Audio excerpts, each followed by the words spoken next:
What's up, everybody? We are back. Football's back. JBB's back. Spreadsheets are back. What's going on, John? How are we doing? What is up, dude? It's football season. We're ready to rip. Dude, and you're in full steam ahead. You was pumping out shows yesterday. Like you were locked and loaded, huh? Dude, yeah, I've got a pretty packed content schedule this year. Got basically showdown content for every showdown slate, and then the big flow charts are now their own live stream every Saturday morning. So Look at a lot that. of fun. Look at that. If you're joining us today, this is and you were here last year. So we started these shows up last year. They were a little bit different of a format because we were talking about NFL all day. We were doing Rumble, all that stuff. We're not going to be touching any of that today, especially because Rumble's not even free anymore. But what we're going to be doing is we're going to be kind of going over some of the late breaking news, right? So Inactive should be coming out right now. We'll hit some of that. And then we're going to kind of go position by position and then just like rip a few different underdog drafts here as we get towards the end. Which have been just wildly addicting. But I guess like the first piece of news, because it looked like Andrews wasn't going to play, and then there was a little bit of buzz this morning, like, well, he hasn't been ruled out yet, but officially inactive. That's like the only big one I've seen this morning. Have you seen anything else? No, I think that's pretty much it. Nothing too crazy. I don't think. Devin, a small one, Devin A. Shane, is an Mm-hmm. inactive today, which I think is actually a little bit more indicative of maybe how they view him long term as not being that reliable right now, which kind of sucks because I drafted him a lot in best ball. But hopefully he gets it together a little bit. But yeah, so I think that's an important one to think through is Mostert on the Dolphins. I was listening I'll to be getting most of the carries. I was listening to Overzet this morning. He had kind of a spicy take that he was like, he just doesn't think that Mostert's going to be a guy that gets 25 touches, like that he's still going to be in that 18 to 20. And he actually wonders if Ahmed is the guy, which I thought was kind of wild. Yeah, I heard that take too. I don't. I would like to see him put some money on that take and put Ahmed in the lineup because I don't think he's doing that. Yeah, I love the. Oh yeah, I don't think I wasn't gonna roll with outscoring him, but I did. I thought that was interesting that maybe he's gonna be out there a little bit more. And yeah, Jay Light Joe in the chat saying we do Oh have yeah, Devontae Parker out, so the Patriots are left with me, you, Kendrick Bourne, Yeah. and whatever tight ends they roll out. So, but I imagine we'll get a few more things here in a minute. So as inactives come out, we'll jump in. Ooh, Falcons running back Cordell Patterson inactive. Fuck, dude. Wow. I got a lot of him in best ball too. That must be actually wait a minute. He was a little bit hurt, I think. So that may not be like a not just be like a game day inactive healthy scratch thing. I think he actually might be injured. Okay. Um should I share my screen on Underdog here and we can talk through like Yeah. the contest, how it works and shit like that? Yeah, absolutely. And then we can just so give people a little bit of an idea of what we were looking at while we and before we go like position by position. Throw that up Yeah. there. Bang. So I think for the underdog contest, there's quite a few of them rolling out this morning. You'll see probably 5 or 6 of them. And so the big ones are these battle royale. This is actually the second one of the week because the first one filled already. It's crazy. But really nice, yeah, I know. Really nice payout structure on these. 150 grand total prize pool, and only 10% of that is to first, and then it spreads pretty good. 10% of first is equal to 10th place. So pretty flat structure for the payouts there. Some of the other contests aren't as big or aren't as good of a flat structure. They just did the Hail Mary here, which is $100 one. So that one's just that one actually is pretty flat, but that's $100 buy-in. The goal line stand wasn't the greatest. That's and some of these are 12-person, some of them are 6-person drafts. They also have the Dog Bowl qualifier, which is a Miami live final. So really you're shooting for first through third in this every week to try to get to Miami. Then they have some afternoon only stuff, which will close later this afternoon. And then they've got the primetime slates as well, which are just 2 gamers, and those are 4-person drafts. There we go. So yeah, we'll rip a couple of those, the Yeah, mini royale if we can. Patrick too is saying, did you take advantage of the free Saquon square? I haven't yet, so we will do that. I think that's how we'll end the show. Is we'll figure out what we can yeah, fire out. But yes, yeah. So I think no, I was just gonna say, I think the important thing to kind of like set the table with how these drafts work, right, is it's 6 people in a draft. You go 6 rounds, and then you're up against 35,000, 40,000 other people, right? And so that in itself, I think, makes it really fun, right? Because a lot of people right now are cramming DraftKings lineups, cramming FanDuel lineups, trying to figure out like, okay, Marvin Mims versus freaking Jaden Reed versus whoever the fuck at 3K. And like, you don't really need to worry about that too much here because you're only going 36 players deep, right? And so, and like, we'll see when we get into some of these, but like, the pool is really deep, especially on these weeks like right now where there's 13 games on the main right. slate.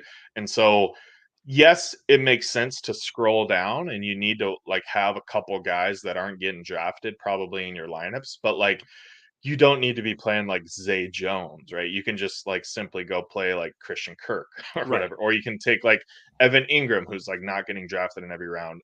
And so, and the way they work is every team can only take one quarterback. Every team has to take a tight end, obviously, and then you get a running back, 2 receivers, and then a flex.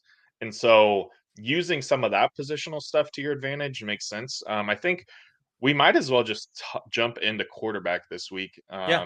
and we can pull up my Share sheets screen. here. Yeah. So this is like a lot of numbers, a lot of crazy stuff, but basically it's broken down into like 2 different things. Is I look at the historical side of things on the right, which is basically what they've scored over the last 3 years in underdog specific scoring. And then I also have a simulation that I made for every player, 100 games based on their current projection this week and their standard deviation, blah, blah, blah, yada, yada. And so when you kind of look at both of these things together, and then I kind of weight it against everybody. So the really, I won't gloss over that actually. The really important thing I think to do with this format is to weight the player against their position, right? And Right. so because like it's like with quarterback, for instance, right? There's only 6 guys that get drafted in every single draft, right? And so figuring out if you need to put a guy like up into your rankings or if you need to just like leave him at the end, and once you get to the 6th round you just kind of see what quarterbacks are left and you grab a quarterback. Because if there's 10 or 12 viable plays, there's no real sense ranking a bunch of quarterbacks in your rankings because you don't need to take them in like the 4th and the 5th round. All you need to do is just like, you know, just wait on, if you miss like Hurts and Lamar or whatever, you just wait till the end and then you pop in quarterback there. And And I so think that like just to touch on that for a second, if you do some of the smaller slates, I think that's even more important. Like those primetime ones we yeah, saw a couple of times, right? Where like clearly totally. this most recent one of Thursday and Sunday night, like Patrick Mahomes was clearly the best one. But once he was taken off the board, everybody else was like pretty much projected the same. So there's no Yeah, reason to take another quarterback until your very last pick because they're all going to be there. Like there's going to be yeah, somebody available and they all have the same projection. So it's a little bit totally, easier to do it in totally. like a two And game slate, but I think it's a good example of what you're talking about. yeah, and I think I'll toss up the ADP here too. I got a bunch of hidden crap over here, but the ADP I think is really interesting to think through as well because basically in like the first call it like 3 or 4 rounds, it's really drastic, right? The first like 3 or 4 rounds, probably every player is like first 3 rounds for sure. Every player is probably going to be 100% owned in this tournament, which Right. means they're going to be on one out of every 6 lineups. But then, like as soon as you get to like some of the guys that have like a 30 ADP or even the high 20s, like those guys are like 50% owned, 20% owned, 5% owned, stuff like that. And so those are just like huge leverage points. And we'll see as we kind of go through this that it's not that crazy from a projection standpoint on some of these players. So really quickly, just want to break down the sheet here. So Mhm. on both of these, simulation and historical, I kind of have like 3 columns that are how many times do they hit these different point thresholds. So uh both situations over 24 points, over 26 points, 28, 30, whatever. And then this one I think is really interesting. The percentile here. And so what this is doing is it's saying because like the winning lineup is, because you only draft six, the winning lineup is going to have like the guy who's probably the highest scoring at every position on the slate, right? And then Mhm. their second receiver or their second running back or whatever is going to be pretty damn close to the highest scoring as well, right? If there's, we got to beat 40,000 other people. And so what this 80, 90, and then 50% actually does is it looks at from the simulation which were the two highest QB scores and how often the player was within 80% of that and within 90% of that. Right. And so, like, what that means is like, okay, let's say, for instance, Lamar Jackson is the highest scorer on the slate. You're probably still not dead if Jalen Hurts is like a point behind him, right? You can still win with a Jalen Hurts team, maybe. Maybe not. Maybe that point is big enough, but like you'll still be able to have a pretty good finish in the money. Versus like if Lamar Jackson's the highest scorer and you have Tua and he finishes 10 points behind Lamar, like that lineup's probably dead. Probably doesn't have a chance to win.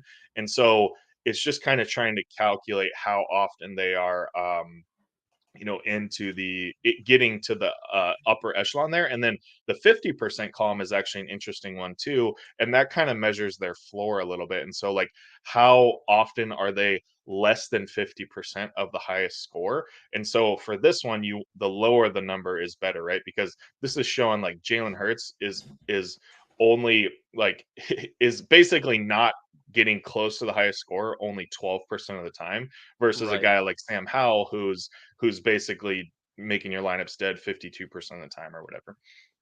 Right. No, that's helpful. Jump shoot too saying are these Madden simulations? Chill out. Yeah, All right. exactly. Every So night I just play Madden and sim them out. just real quick too, it looks like we got the actives and actives. Nothing too crazy. So for like especially for fantasy, like Marcus Davenport, the Vikings edge rushers out. Kendra Mm, was it Kendra, whatever. Miller, we already kind of mhm. knew that the Saints running back was going to be out. Patterson's out. Marquise Brown's in. Ertz is in. Andrews is out, and Kittle is in. But it sounds like Kittle's going to be limited. So I don't know about you, but I pretty much stopped drafting George Kittle. Oh, really? Is that what they said that he's gonna be limited? Well, that's what I was seeing that he was, or maybe not that he's Mm. limited, but he's like actually dinged up. So I kind of I had a lot of him early, so I slowed down the amount that I was scooping him after that. Yeah. Yeah, I think that makes sense. I was actually not drafting him recently, and I started drafting him a little bit more this morning, but maybe I need to read up on that a little bit better. So yeah, going into quarterback. So basically, how we're going to look at this is by this number here that I just call like the ranking number, and this is just like a big weighted number to that accounts for everything to the right compared to within the own position and like how good of a play are they compared to the quarterback position or whatever. And so we see like Hertz and Lamar are really separating themselves from the pack here. Um, at quarterback. And then from there, it's actually like relatively spread out and like relatively even with some of these other guys. You can make an argument like Herbert, Burrow, and Fields maybe deserve to be a little bit of a bump above, but like not really that crazy when you compare it to some of these other guys down here, like Lawrence, Watson, Geno, Kirk, Tua, all that stuff. And so what that means to me is I think I'm trying to take a lot of Hurts and Lamar, Yeah. in the second round, and then, like, I'm pretty much just doing the thing where I'll just take the if I don't get those guys, I'll just take whatever quarterback's left in the 6th round. Yeah, that's what I've been doing too. I've been doing the exact same thing where I try to get as much Jalen, as much Lamar as I can, which was a lot easier to do earlier in the week, which is so fun kind of watching the ADP move around as Yeah, more people are drafting. But that was a lot easier to do earlier in the week than it is now. But I've been doing the same thing where like Justin Fields wasn't getting drafted a lot, or like he was available in the 6th round. But if he's out, like I'll even try to correlate a little bit. Like I did snag a little bit of Tua, a little bit of Trevor Lawrence, and then even dip down to Anthony Richardson and Brock Purdy a couple of times. yeah, Which I kind of regret the Brock Purdy stuff, but the Anthony Richardson and even like Sam Howell, I think is kind of, yeah, I don't know, kind of sneaky, especially when we're talking about like, those 6 guys that you listed up there at the top are basically drafted in every single draft. And so, if it, yeah, I don't know, maybe you spike a ceiling from one of those other guys that's only being drafted like 5% of the time. It's a little bit easier to get different. So I've been doing that a little yeah. bit. What have you been doing from a stacking standpoint? I think that's important to kinda talk through with only these smaller lineups, right? With just the So 6 I players. Yeah, if I have it's funny again because how much has changed over the week, but like with Lamar and Hurts, I don't think it's as necessary, but I'll do it if it falls to me. I've actually with Tua though, I've double stacked it a couple of times. Like I've done a few game stacks of it too, where I've got like a Tua Hill Waddle, and then even went and grabbed either Everett at tight end because I think tight end really turned into a shit show. Yeah, So yeah. I grabbed some Everett or like some Mike Williams. I've tried to avoid or Eckler, whatever, however it falls. But I've done that a couple of times, but I haven't been forcing it like I thought I would be forcing it. I've kind of Yeah. just been like letting it come to me, if that makes sense. Yeah, exactly. I think that's kind of the way to do it. I would say that, like, I think my 2 cornerstones so far have been to try to at least stack the quarterback in every draft with a pass catcher or maybe a running back, and then to also, like, basically try to take 2 6th round picks in every draft, right? So Right. take 2 guys that are in, like, the mid to high 30s ADP range, and I think with those 2 things, like, the small bump with the correlation in the stack, and then the small differentiation with the ADP and having a couple low-owned guys versus maybe 1 low-owned guy, I feel like that's, like, just a really basic way to kind of attack it and hopefully you just kinda get some right combos, but I Well, will say, like, go ahead. I was just gonna say too, because I think to like highlight what you were saying about taking 2 6-round picks in the 30s, right? When you look at there's guys like Devonta, DK Metcalf, Keenan Allen, like they're going Mike Williams, they're all going in every single draft basically, and they all Mhm. have roughly a similar like a projection within a point of each other. But then you scroll down a little bit, and it's like Amari Cooper, Debo Samuel, Kenneth Walker, Jahan Dotson, Godwin, Flowers now who's jumping up because Mark Andrews. But like somebody like Ramondre Stevenson isn't getting drafted at all and has higher Yeah. projections than those wide receivers that we just listed. So when you're saying like getting 2 guys in the 30s or 2 6-round picks, it sounds grosser than it is. But when you look at it, it makes a ton of sense. Yeah. Yeah, definitely, and I think that's, like, that just seems like kind of the easiest way to do it is, like, we'll look right here, at running back, right? And so like this range right here, which like all of these guys in my simulation have a ceiling of 26, 25, whatever. You can see Nick Chubb is like ADP of 8, early second round. And then Mhm. like Kenneth Walker, Ramondre Stevenson, Miles Sanders, Aaron Jones, like aren't even getting drafted in every draft. And they have like basically the same projection as Nick Chubb. Right. And so like that's just like such a like in for everybody that's been, like, sweating DraftKings and, like, trying to figure all that shit out for the last few years, like, that leverage is, like, so good, right? Like, just being able to make those decisions and have that leverage is, like, just such a sweet thing, and because of the ADP, like, there's not necessarily like ownership projections, right? But the Right. ADP like basically tells you what it is, right? And you can see like as a guy's gone up, like I think a good example of a guy who's gone up quite a bit in ADP is Joe Mixon. Hmm. And I've been hammering him a lot, but he was in the late 30s and now he's mid 28, right? So he's probably a guy that's getting drafted more often than not, but then maybe 60-70%. But then Ramondre Stevenson, 35.6. I mean, that's like barely even an ADP. So he's probably in like 5% of drafts.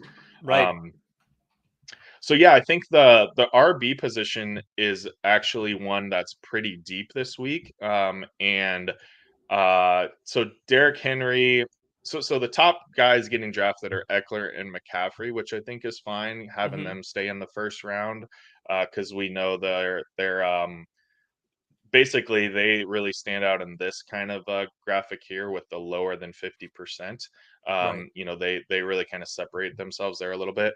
And then the other studs really are Henry, Mixon, and Josh Jacobs. I've been manually trying to bump up Bijan because I think the reason he doesn't project very well or show very well in this number is because as a rookie he doesn't have the historical stuff.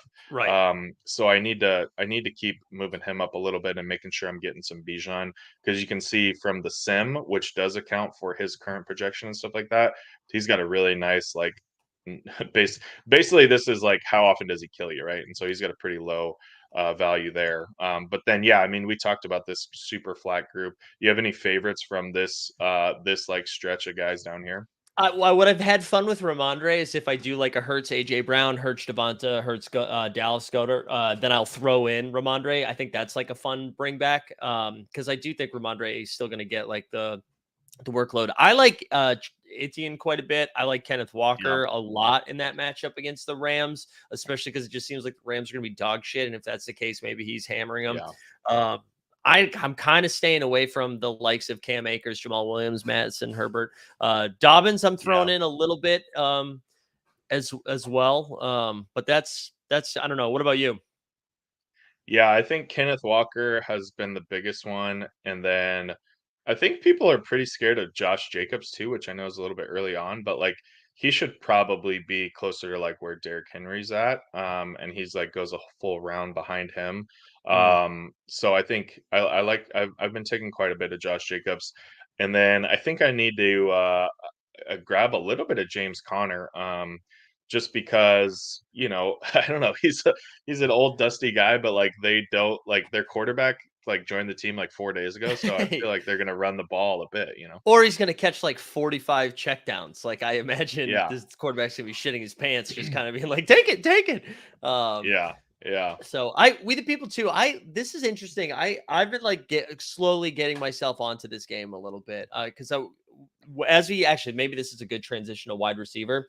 Um, John, your projections have got me way overweight on Devontae Adams, and I I feel know, like I you know. have him much higher than a lot of the other people. But I do kind of, I mean, he's just such a horse. Like he's gonna get the ball so many damn times. I So know. Oh, and it's like the problem with all of my stuff for Adams, which I made sheets similar to this when I was trying to do all my best ball stuff and trying to really weight a lot of the historical stuff with like this season's projections and things like that. And like the thing is like he projects like fine this year. Like he's like I don't know, like he projects well. Like he it's not like he's like expected to take a drop off this year. right, The only thing that like he's in the top 5, 8 wide receiver tier from a just like a base projection any given week or any given season. Um, there's a public perception that Jimmy Garoppolo sucks, which has him like quite a bit behind some of the other stud receivers. But then mhm, like so you have like him projecting really pretty average or not average, but him projecting well with all the studs. Then you have the public perception pushing him back, but then you have this historical piece which says he's freaking better than all the other guys. Like he's like historically performed better, had more 90% outcomes, had more like game. Like he's had 26% of his games he has over 30 underdog points. Like that is yeah, freaking crazy. Like historically, like a quarter of his game he scores 30 points. Like you can see Justin Jefferson, that's like double what Justin Jefferson has. So right, it's like, right, and that includes like obviously that includes 2 seasons with Rodgers, but that also includes one season with freaking Derek Carr. So I just don't think like it's that big of a deal with Jimmy G. And it's not like they've got a ton of other like it's not like they got a ton of other studs on the team, right? Like they just don't have that many good players. So I think he's totally fine. Right, exactly, and that's a good point too. He said we see what G did for Debo, so like, um, yeah, I'm with you, man. I like even I don't want Jimmy Garoppolo as like leading me through the playoffs, but if Yeah. I'm fine with him as a fantasy like quarterback. Not that I'm playing him, but I'm fine with my receivers there. You know, it's not like a dead end. Um, Yeah, is for there sure. any And I like? think Oh, like sorry, go. oh, go ahead. No, No, I I was was just just gonna say like the sorry, the old guys, like people are out on Henry and Adams this year, right? And like that's evident in best ball ADP, that's evident in even ADP here in week one. And like there is something to be said about those guys are getting older, right? There's a ton of good research on age and when the age cliffs happen and stuff like that. But like the way that the age stuff works is like you start worrying about it when you like start to see a drop off, right? So right. like Dalvin Cook, right, is a good example. Like Alvin Kamara has had a couple years where he started to drop off. Like some of this other stuff, but it's like Henry and Devontae Adams have been like top three guys at their position all even last year. And so it's like I just don't want to bet on that yet. Like if they start to suck through week 8, then it's like okay, Sure. now Well, we'll peel off of it. and there's so much because that is the common sentiment, right? Like if they're wrong, you only have like 2 weeks to enjoy this, you know? And like, so if everyone else is going to be taking Adams as like wide receiver 6 and he should be, or wide receiver 8 and he should be wide receiver 4, Right. just like take advantage of it while you can. Is there so that's kind of I feel like that's your biggest sticking point right now is Devontae as wide receiver. Obviously, Jefferson, Hill, Chase, like those guys make a ton of sense. Is there any other like in the wide receiver spot that you're getting a little funky or making any stands? Well, I think the biggest thing with wide receiver is actually some of the fades that I'm having that I'm pretty underweight on, and so like I don't have too much of like Keenan Allen. I don't have a ton of DK Metcalf, and then I'm probably like pretty with the field on like Waddle and like AJ Brown and Ridley, just because I think the wide receiver group is a lot stronger so it's super strong at the top. Obviously, you can kind of tell by these scores, like those four are the studs. And then from there, it's like a really well kind of balanced. Like Flat. there's nothing like if you kind of just like look over here, right? Like these numbers up here really pop out to you, and then these are all like kind of all the same, right? And so they're all kind of similar plays in my opinion. And so I've been trying to jam a couple more running backs early and then just waiting a little bit on receiver and then just taking any of these guys.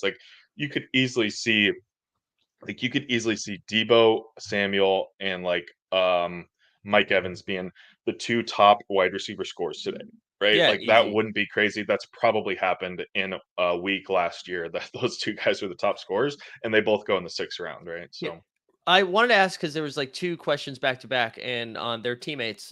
So we the people was saying he loves Michael Thomas this week. Well, I think Michael Thomas is probably more fascinating like DFS play versus like an underdog where you're only doing 6 rounds. But I'm fine with that too. And then Olave, we were asking about Olave, who is getting drafted like pretty high. I think he's like well, I guess it's Waddle then Olave on underdog as yeah. ADP. But where are you with like the Saints bros?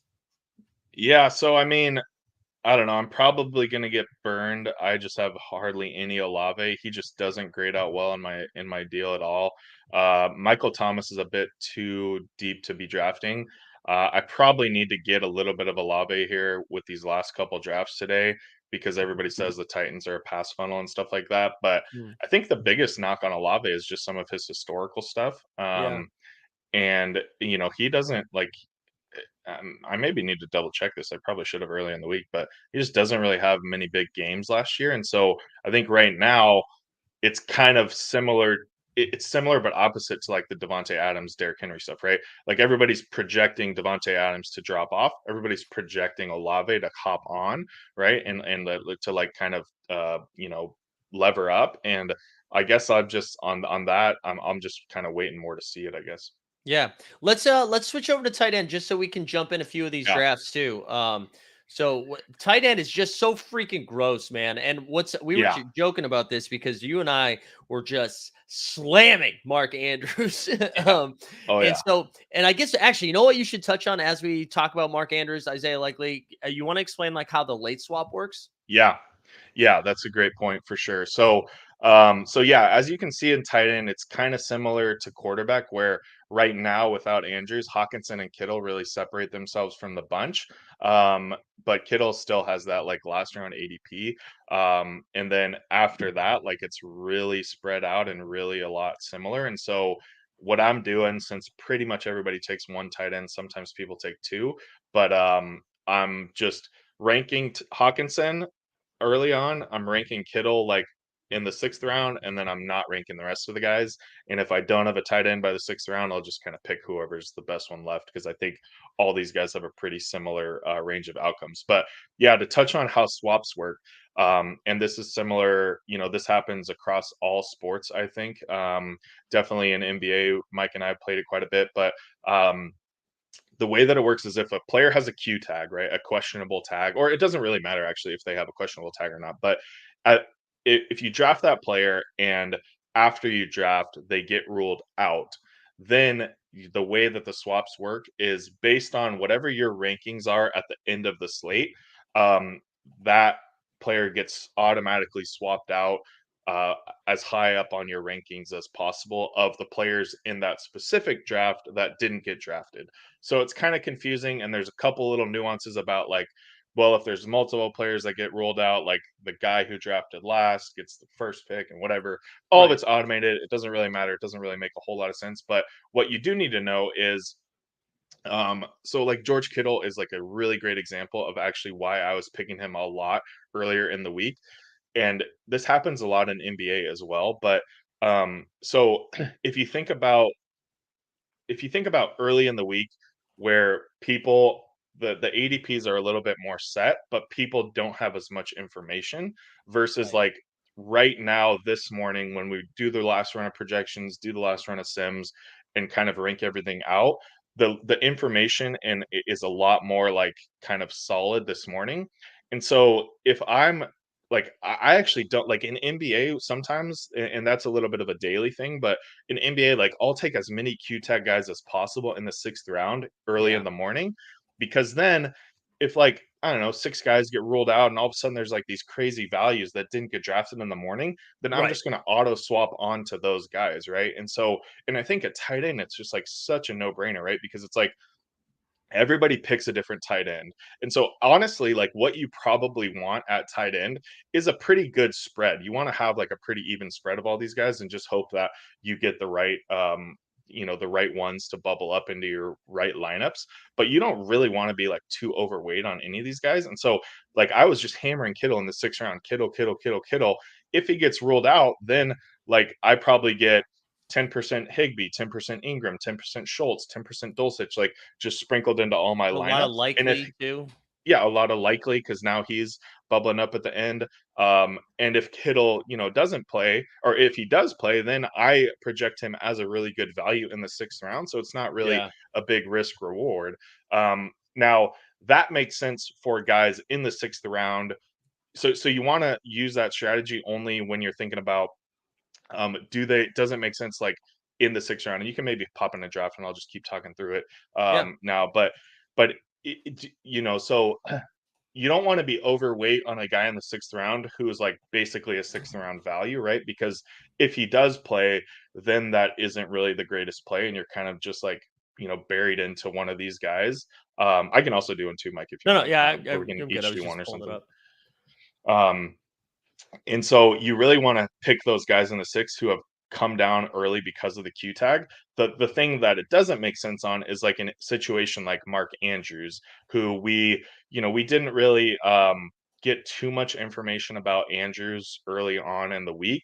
And so whenever he did get that like questionable tag, then he was kind of like still a second or a third round pick. And at that point, there's a little bit more opportunity cost of just like hammering the Q tag guys, right? Because Right. if he does get swapped, and then all of a sudden now you have Isaiah Likely in the third round, like that kind of sucks a little bit, right? And so you just want to be cognizant of that. And always try to I think a good rule of thumb is if you can push a guy like 2 rounds past where he should be, then maybe that's a good guy time to start hammering the Q tag. That's where If the not, just advantage kind is. of lay Yeah. off of it. Yeah, yeah. And and real quick too, so like just so they understand, after the slate locks, you can go in and see what like it automatically gives you rankings based off ADP, but you can manually move the rankings around. And that's Yeah, after the and I will slate locks. say, yeah, but so you can also put in rankings before the slate locks because, um, you probably actually want to do that Mm, if it's an early game guy because it will be based off of your final rankings of the day interesting. or Okay. whatever, right? But you also don't need to mind meld it too much. Like this week, if you just want to go through, the biggest swaps are basically Cooper Cup, maybe if you got some of him early, Hmm. Christian Watson, if you got some of him early, and then Mark Andrews. You taking Chase here Or or one of take the Chase. running Yeah, we'll, backs? we'll go Yeah. Oh Chase. yeah. So you don't need to go through and rank everybody. You just need to throw like 4 tight ends in your ranks, right? Of the guys who maybe aren't getting drafted or 5 or 6 or whatever, and then Right. you'll just get those guys sprinkled out through Mark Andrews. So Sweet. So yeah, this is how it like wow, Tyreek Hill went 101. So we had Hill, Jefferson, Chase, and then we'll see where we're at. But I bet we're able to snag either one of Lamar or Jalen Hurts here at the end, I would think.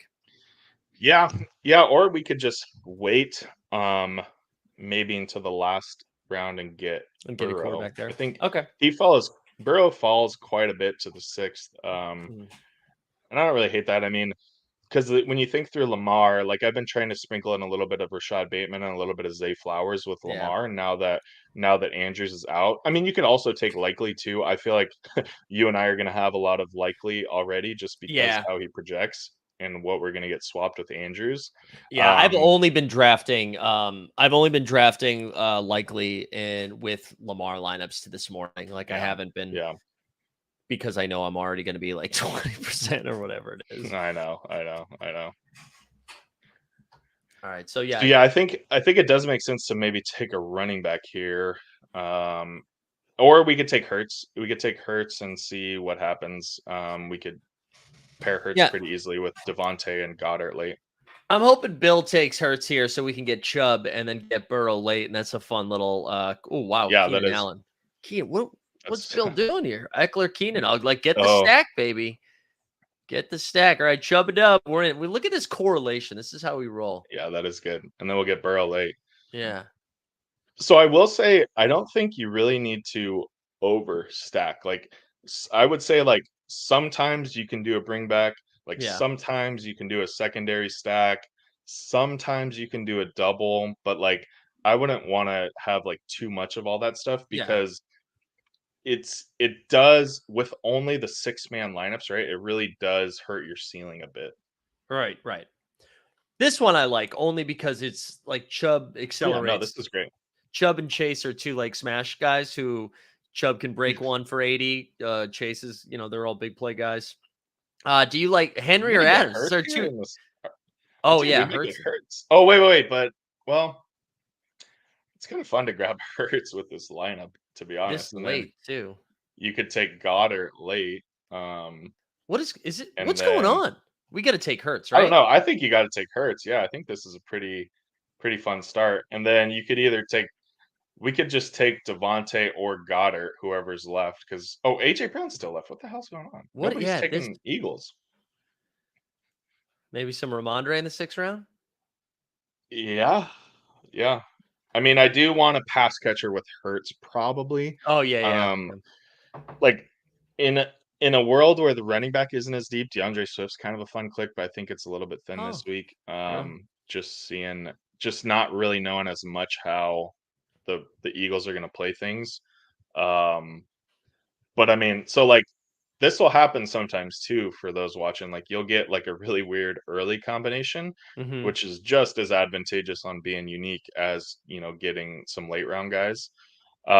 So we can we can either take Devonte Smith here, um, Yeah, or we can wait on Goddard. Um, I kind of like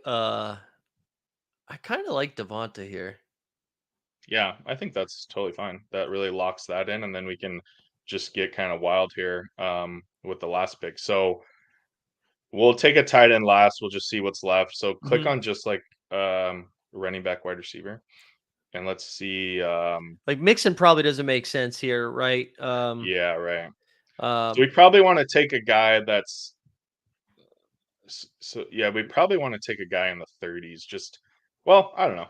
We'll see if ETN falls. That's a pretty good click this week. yeah, I'm also I kind of like Jones and Walker. Let's just look Yeah, at running back for a yeah, second. I mean, you could also talk me into Mostert here because I have zero Mostert exposure. yeah.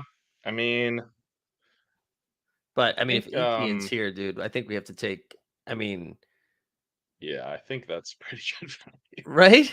And then let's just get super weird at tight end. Let's just Yeah, because like let's this is just get we've got freaking Hertz, Chubb, ETN, Chase, and Devonta. I mean, that's yeah, that's fun, a pretty yeah. So dude. I love Musgrave.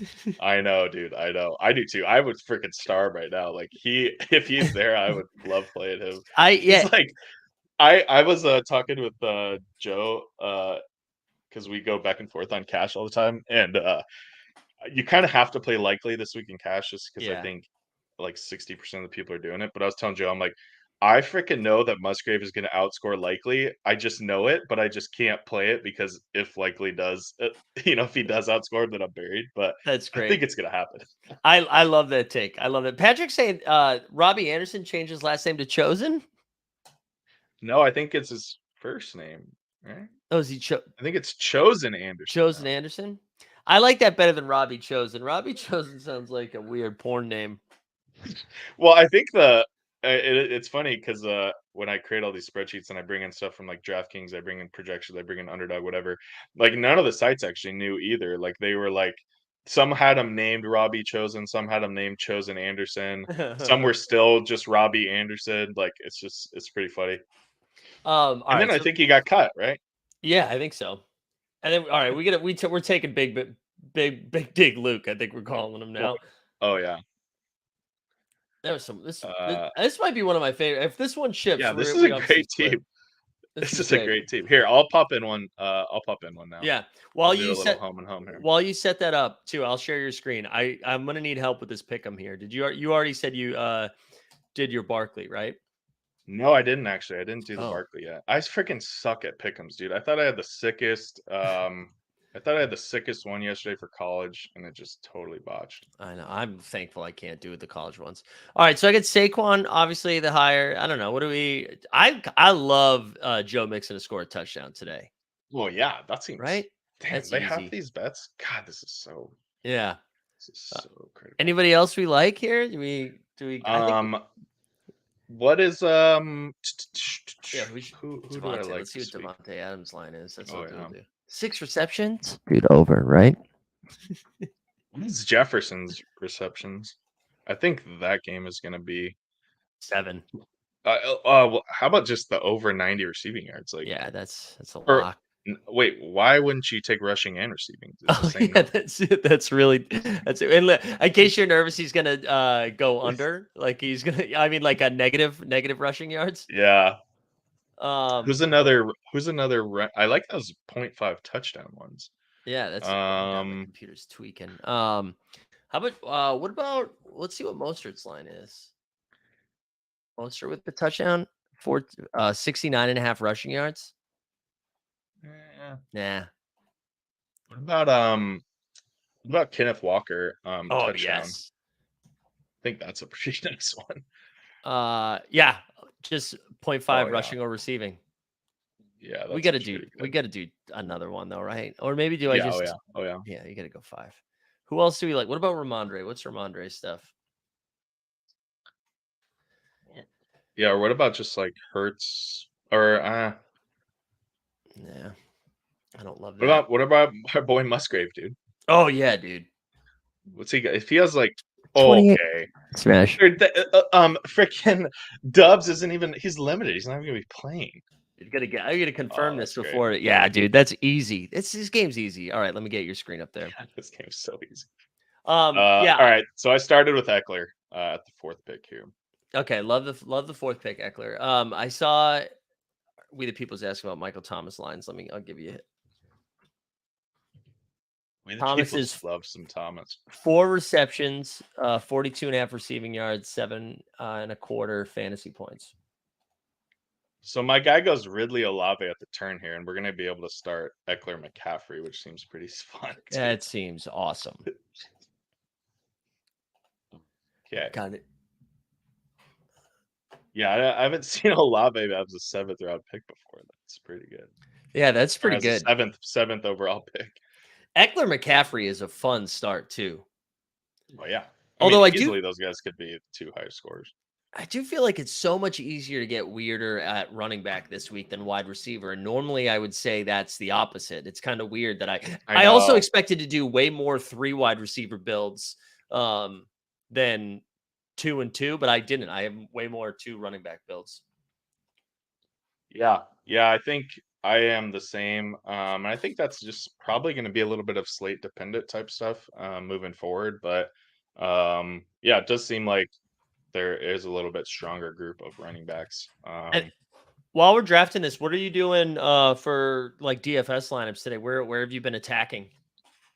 So the big one I wrote up in the flow chart for tournaments was Cousins and just a Cousins double with Bucks bring back, and I think that's a pretty fun one to try to attack. Just because I think I think the Vikings defense sucks a lot, and I think the Bucks can push them a little bit. So I can't take a running back here. So I have Hawkinson, Waddle. I think I'll just take Hawk, and I'll try to bring it back with like Evans or something later. It doesn't automatically gray it out on the computer, huh? No. Can you talk me? Have you drafted on the phone where it like takes away that position? I love it. It's the best. Yeah, it's so good. Can you talk me off of Deshaun Watson, Elijah Moore, Amari Cooper with Jamar Chase coming back? I mean, the only thing I would say is I don't know if I love Cooper that much. Honestly, then can I do it Njoku? Is that where you're Yeah, that's what I was thinking. I was thinking Njoku and Elijah Moore because those guys are both pretty cheap. And then I don't know who you had at tight end. I think I had Likely because it was just like 4,700. But let's finagle this a little bit. I like that Njoku call. I also don't like Cooper that much. Anyways. Yeah. Although we the people's telling me to stay there. He says I like Cooper and more. I do like Njoku though. I like that it's a different tight end than Likely, with Likely being like it immediately makes you pretty different. So I think what I'm going to do here is I'm going to get kind of fun with some Seattle. I haven't taken much Geno, and I feel like they could do pretty well. So I'm going to try to take Geno next, and then I'll take basically who's ever left between Evans and Godwin at the end to kind of pair up with Hawk, because I do think that game pushes. But I also think the Seahawks could kind of dominate a little bit. And I haven't taken a bunch of Lockett or Geno really, so it's neat. I know. I was listening to the ETR guys a little bit, and they got me a little excited about the potential of Seattle, but I really don't want to do that. Yeah, I think I like the Cleveland Cincy. I think the Trevor Lawrence stuff is going to get steamed a little bit. Yeah, I think Ridley is getting steamed a lot in cash, and I just think that's a bad play. And so I'm not playing him in cash.